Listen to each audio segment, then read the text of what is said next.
Hey, let's face it, we do better when we have success. It fuels us, it inspires us, it gives us that lift to take on even bigger challenges. We're going to talk through why we need to redefine success and give you 2 tips to help you on today's Antidote. Stay tuned for today's Antidote, brought to you by the Renegade Success Network. Today's Antidote features a healthy dose of thought-provoking insights and information for business owners, entrepreneurs, leaders, and nonprofit professionals. Each day since March of 2020, this program has offered that one thing to help you continue on your own unique pathway to success. And now, Renegades, we bring you Bob Graham and Tom Brush. Hey, Tom, good morning. Good morning. How are you doing today, Bob? I'm doing well. How are you? I'm doing well. Honestly, I was thinking about this morning. Which this? The topic for today. Oh, okay. And wait, you think about our topics before the program? A little bit, yes, I do. Wow, I got to try that sometime. Maybe not. I don't know. Maybe it works for you not thinking about it. I might argue that this might be the most important episode we have done today, outside of the first one. Wow. That's a pretty high bar to set when we haven't even talked about anything. Yeah, and that might be setting expectations, which is one of the biggest challenges about success. And I think that this is an important topic to discuss, because somebody posted something on Facebook that I read. Actually, it was somebody responding to a quote that someone had about all of the challenges, many of the challenges, especially mental health challenges that we face today, and about how things have changed from where they used to be. And as I read their response, I got thinking about it. I was like, I'm not sure I would agree with the response the person said. And so I wrote another response. Their response was basically saying that what has changed is that institutions have raised what they said were the expectations, whether that's higher education or the quote unquote best jobs out in the market.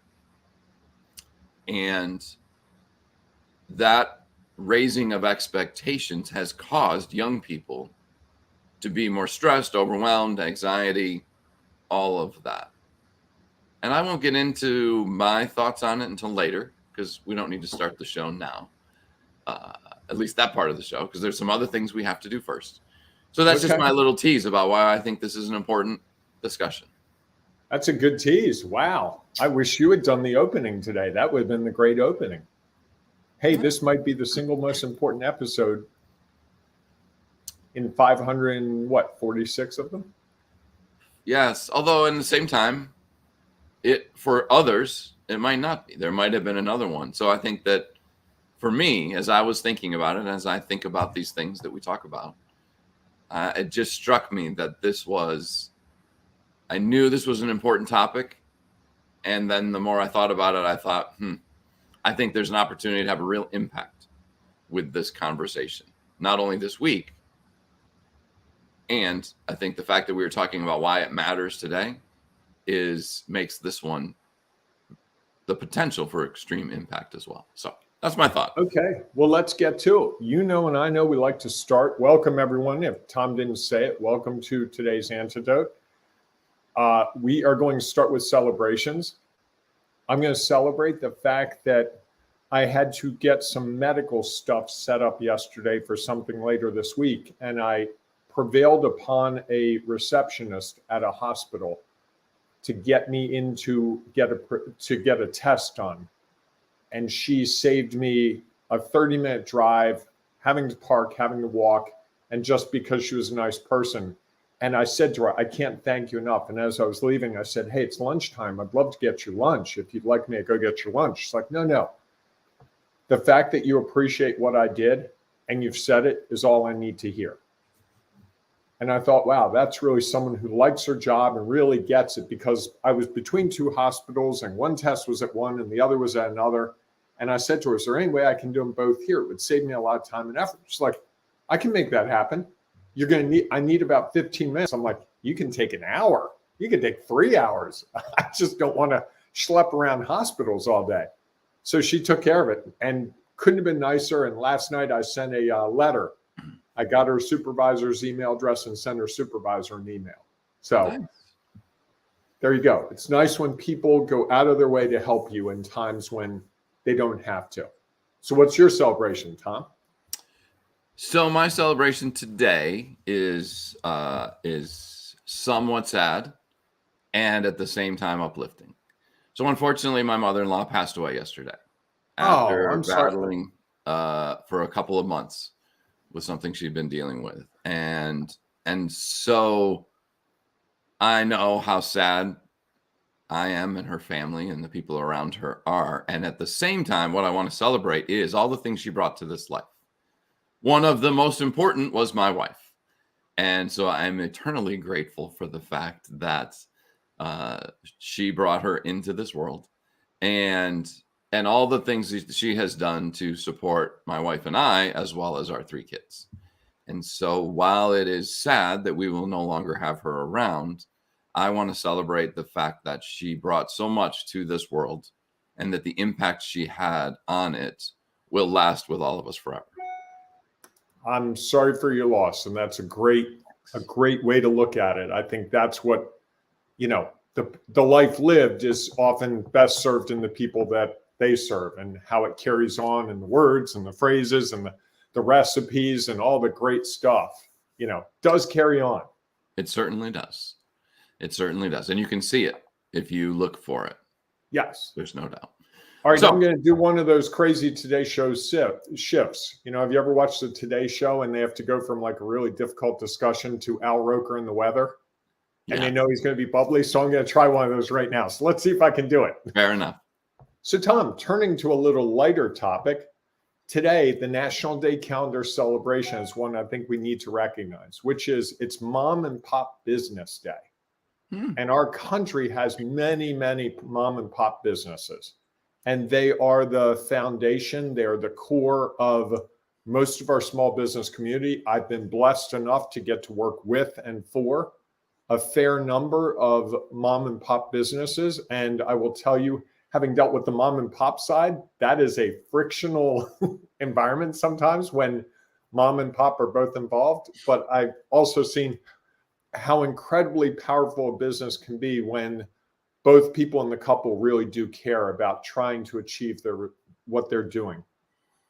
So I just thought that was a great national celebration. If you know a mom and pop business that you frequent, please stop by and thank them for their hard work. The pizza shops, the pet stores, trying to think other ones in the community I know. Mobile mechanics. Business. What's that? Mobile mechanics. Mobile mechanic, real estate offices, law firms. I know a law firm where it's a husband and wife. There are a lot of them. Certainly. Actually, my parents had 2. Oh, well, I had no idea. Yes, they had a restaurant at one point, and then they had a rest home for the elderly. Okay, like assisted living facility, as we call it now. Well, it wasn't assisted living. It was these people were very capable of taking care of themselves, just didn't want to be alone, and so they were in it was Wait, I'd like that myself right about now. It was like a 16-bed, started as a 16 bed. I shouldn't have said that. Never mind. You did say that out loud. That's okay. Just sharing what's real for you. And so it was people who could pretty much take care of themselves. And it was helpful for them to have someone cook their meals, make sure they took their medicine. So there was just some support provided that allowed these people to live and not have some of the worries of living on their own. Yeah. Okay, nice. All right, I can't wait anymore, Tom. We got to jump into the topic because you gave it such a preview. All right, so I'm going to start. You go first today. We're talking about redefining success and why it matters. And yesterday, we talked about what redefining success was. And we've been talking over the last, 3, 4, 5 weeks about the whole idea of moving forth into business, what we learned from our lessons, how we can use that to build new opportunities. And then here we are redefining success. So what are your thoughts today on why it matters, Tom? So I think starting with the definition, figure, you know what, if we're going to redefine it, we might want to just make sure that we are clear on the definition. So I went to Webster's, and Webster's offers 3 options, one with 2. The first one is degree or measure of succeeding. Okay. The second part of that is favorable or desired outcomes. It also says the attainment of wealth, favor, or eminence. Second definition is one that succeeds. The third, which they say is obsolete, is an outcome or result. And it's interesting. I feel like so often that's the definition by Merriam and Webster's. And I think that so often that one that they list and has like in italics obsolete is the one that many of us choose to use as the definition of success, the one that talks about outcomes and results.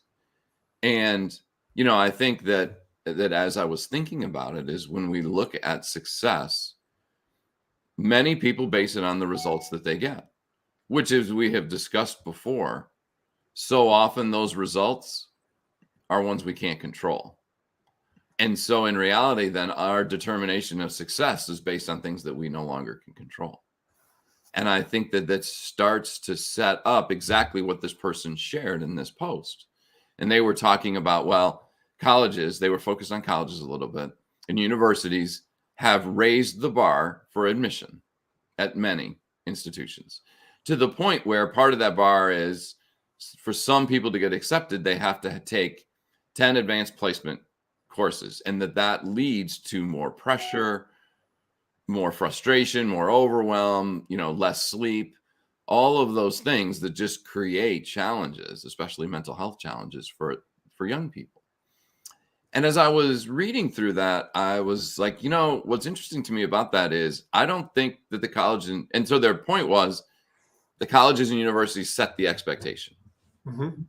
And my response was that colleges and universities set, and businesses, to get into whatever it is. Maybe it's law school, maybe it's a law firm, maybe it's Microsoft or whatever big company you want to work in. They have these standards that you need to meet for them to consider hiring you. And because of that, I think that the standard is there. Others around us, parents, family, friends, teachers, ourselves, then set the expectation that to have success, I have to attend that university. That's the expectation of success. And because of that expectation, the then expectation is, well, the only way I'm going to be able to attend that or to get this job is I have to do this, this, this, this, and this, based on what someone else's standard is, not whether or not that's something that I'm interested in or intrigued by. And I think it's those expectations that are what really pressure people. When the expectation is set by the standard of a boss that you used to have or the mom and pop shop next door. Well, why are they generating so much revenue and we aren't? Why do they seem so successful and we aren't? And we are measuring against them that standard to determine whether or not we've achieved success. And I think when we don't achieve success or believe we haven't achieved success because of a standard that we didn't set and we don't necessarily control, it leads to the frustration, overwhelm, getting stuck, and feeling like we are not a success. Does that make some sense? It does. It does. It makes a lot of sense. And I encourage anyone, I had to really listen hard through that. I think it might be worth going back and listening to it again, because I think Tom makes some really good points. I'm going to veer in a different direction. Okay. If I were truly going to redefine success in my life, it would be a simple shift from what other people think of in my mind as success to what I think of as success. And as you were talking, I was thinking about how college set expectations for me about what my grades should be. My family set expectations about what my grades should be. And then there was career choices that you have to make a certain amount of money, and you have to do this, and you have to buy a house, and you have to buy a car, and you have to get married, and you have to do all these things. So much of my career and so much of my life has been dictated by what society defines as success. Mm-hmm. And I find myself at a place now where many of those things are no longer what matter to me. And success to me comes in different forms. You know, success to me today was, I had a coaching call this morning, and I've been talking to someone about the same issue for probably 10 weeks. And today it clicked for him. I was like, that's a success. Now, is that going to make me a millionaire? Is that going to pay my mortgage? No. But when I go to bed tonight, I will be thankful that I have these gifts that allow me to do that. And what I find is the more I define success by my terms, the more success I have in other terms. You know, and this is a work in progress for me. I do not in any way, shape, or form want to say that I'm really good at this, but I am learning to not worry about what other people's perception of success is. Well, you know, and you hear this. I mean, someone asked me this over the weekend. How successful is your business? And they said, like, how much do you make? I said, I don't really think about how much I make. That's not the important thing to me. I think about how many lives I change. And they were like, what? I said, I'm changing lives. Put a dollar amount on a changed life. You know, if I help someone go from $1 million to $5 million in revenue because they suddenly understand something, how does that equate? If I help someone deal with an employee issue that they didn't think they could deal with, how does that equate to? And they're like, but how much do you make? And that's the challenge we have, right? So much of success is based on the quantifiable numbers. How many customers have? How many markets are you in?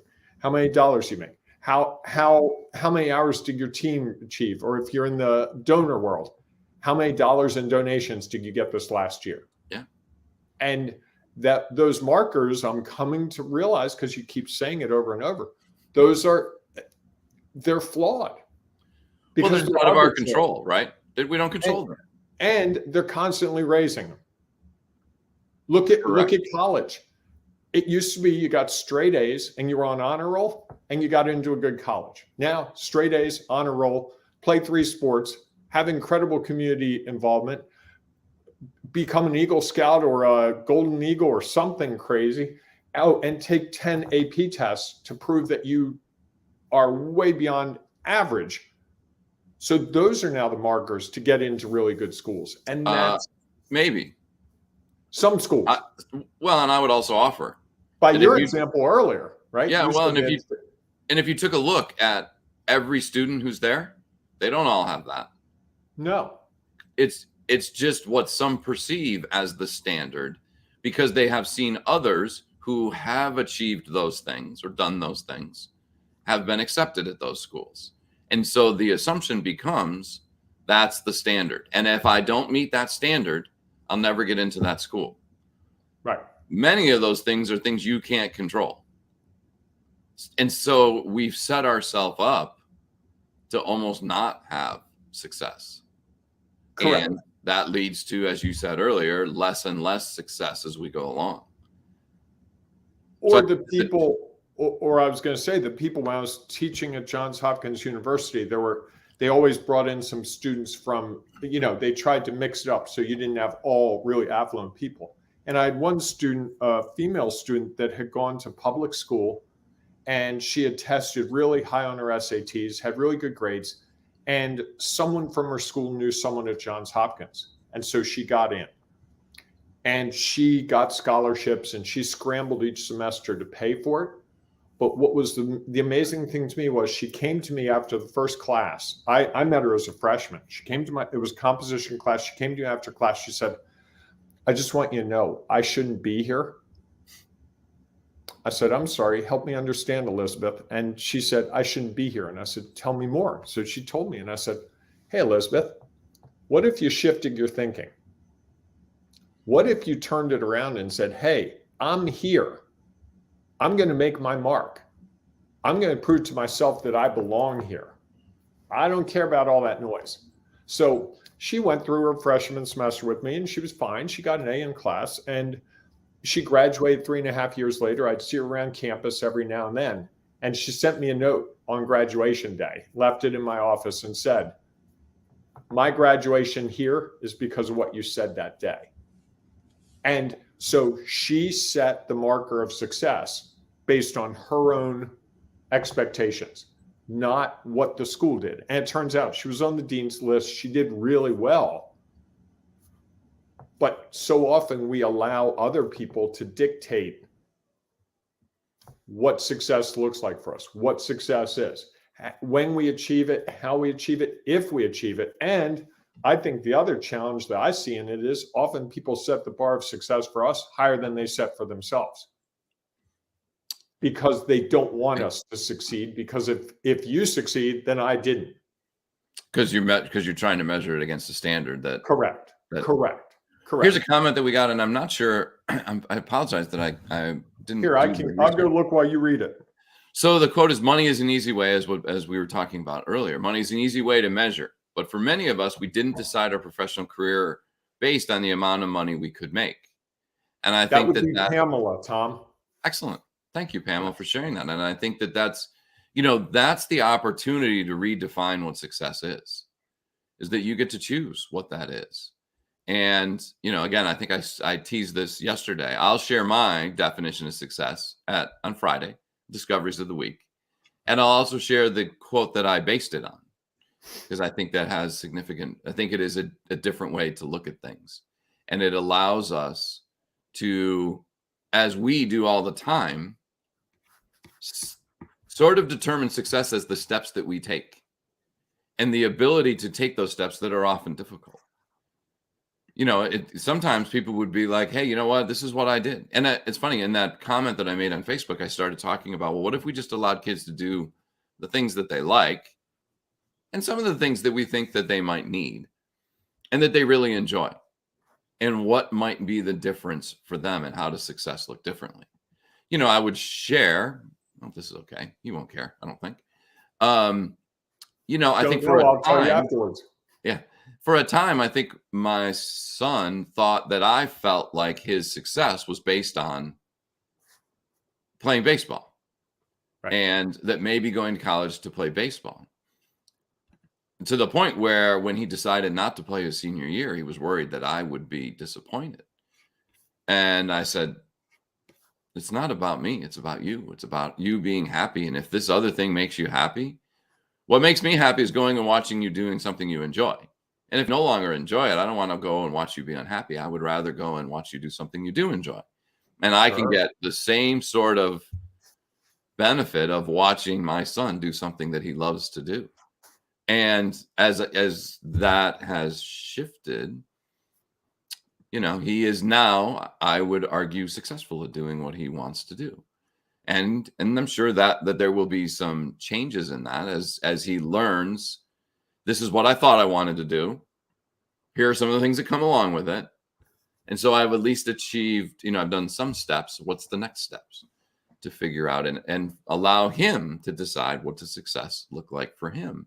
Not what do I think success looks like for him. Right. Correct. Yes. So what's your one thing today, Tom? My one thing is, when we're talking about redefining success and why it matters, I think it matters because it allows us to choose. So if we redefine it, we are now we're not setting expectations. We are determining this is what we want to do. And this is how we see success.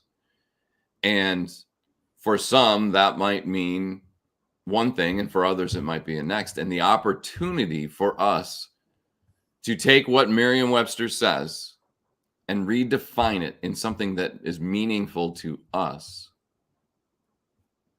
to say this is what it is. And I would encourage people to think about things other than the typical things for success, because many times those markers are going to leave you in one of two places, typically. Because even if we say, okay, for success for me is to make $1 million, let's say, the chances that you're going to land exactly on $1 million Pretty unlikely. Likely you're going to fall short and be disappointed. You're going to get close and wish you had done something differently. Or you are going to supersede it and feel like you've got the world in your hand. All three of those things are just judgments on what you've done.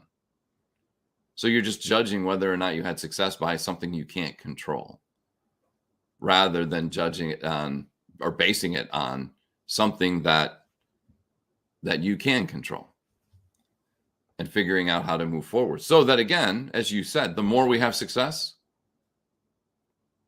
that usually leads to other success. So when we're happy and doing the things we like to do and having success doing that, whatever that success is defined for yourself, there's a pretty good chance that the other successes will come along as a result of it. So that's why I think it's critical that we each define, as we would encourage as renegades, to define your own success and the pathway to get there. And it changes constantly. What Maybe. I studied in college is so not what I'm doing now. There are facets of it, but that's not. I was studied to be a journalist. I'm not a journalist. Yes, I ask questions. I ask a lot of questions. I do some writing, but I do other things. And I think that definition of success really shifts throughout our careers and throughout our lives, as well it should, because just like if I'm going from Baltimore to Philadelphia, oh, I want to go up the highway. Well, there's a really good antique store that I see.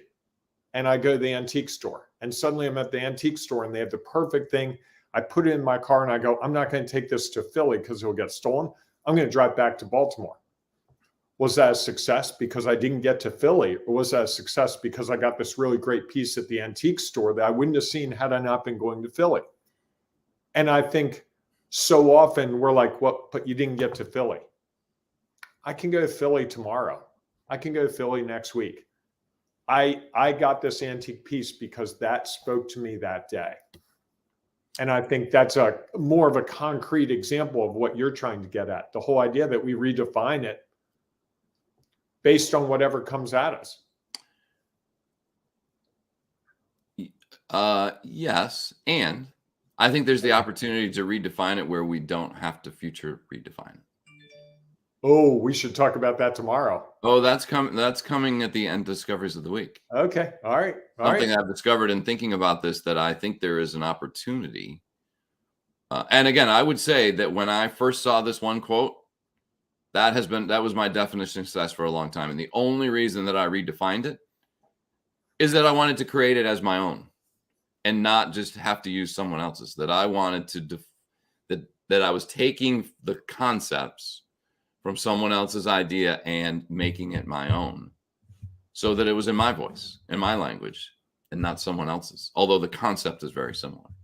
Okay. And I feel pretty comfortable that I'm not sure that definition will change. Okay. Well, I look forward to that at the end of the week. I'm sorry we have to wait, what? Wednesday, 3 days.